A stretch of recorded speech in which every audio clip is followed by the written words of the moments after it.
Today we're going to see how to change engine air filter on a 2021 Honda Civic. Also goes for anything from 2015, 2016 onwards to 2021.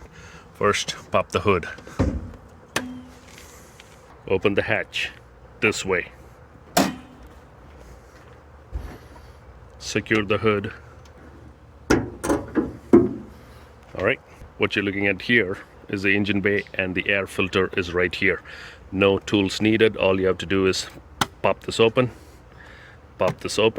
two clips, and then use this tab, lift this lid, and you would see the air filter. Notice that the tab is on the front right corner, so you just have to take it out. And as you can see, it's pretty dirty, so we're going to change it today. I will put the description of the new filter, and all you're going to do with the new filter is again put this in. But here you notice that it's already dirty on the bottom side. You can use a vacuum cleaner to vacuum this out before you put in the new filter. And once you get the new filter, all you have to do is pop this back in. Slides right in there,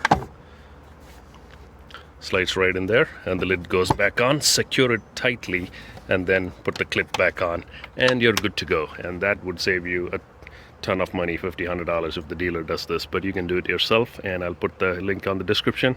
It'll cost you probably $10 for the filter. So I will see you in the next video.